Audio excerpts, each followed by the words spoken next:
पवन sir के बचपन का रोल गंगे में अभी हम लोग काम करके आए हैं। बहुत प्यारी मूवी थी और पावर स्टार पवन सर हम लोग के उसमें हीरो थे और हीरोइन समृद्धि सिन्हा मैम है आर्यन बाबू, जो अभी पावर स्टार पवन जी के साथ मूवी करके आए हैं हर हर गंगे। तो पावर स्टार पवन जी के साथ काम करके आपको कैसा लगा? और मैंने अभी जैसा भैया ने पूछा, मैं हर हर गंगे में अभी हम लोग काम करके आए हैं। बहुत प्यारी मूवी थी। चंदन सर हम लोग के डायरेक्टर थे, चंदन उपाध्याय सर, और पावर स्टार पवन सर हम लोग के उसमें हीरो थे और हीरोइन समृद्धि सिन्हा मैम। अच्छा, क्या है इसके अंदर आपका?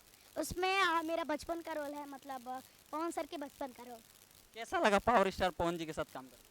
बहुत ही अच्छा, मतलब बहुत अच्छा नेचर है उनका, बहुत ही अच्छे हैं। उनसे बात हुआ था हम लोग का और बहुत ही प्यारे हैं और मेरे साथ फ़ोटो भी खिंचवाया उन्होंने और मुझे बहुत अच्छा लगा उनसे मिलकर और बहुत मज़ा आया। वो फोटो वायरल भी हुआ था सोशल मीडिया पे काफी। हाँ, फ़ोटो हम लोग एक वीडियो बनाए थे छोटा सा फ़ोटो खिंचवाने का, मतलब उसका मैं अपने इंस्टाग्राम पे डाला था, बहुत वायरल हुआ, 2 लाख लाइक पहुंचने वाला अभी उस पर।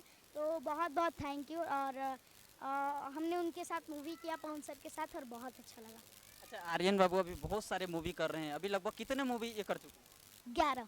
तो आप लोगों को आर्यन बाबू का इंटरव्यू कैसा लगा कमेंट में बताइए। आप लोगों को मैं बता दूं कि आर्यन बाबू पवन सिंह के साथ आप लोगों को हर हर गंगे फिल्म में नजर आने वाले हैं। तो कमेंट में बताइए वीडियो और इंटरव्यू कैसा लगा। वीडियो को लाइक कीजिए, शेयर कीजिए। जय हिंद।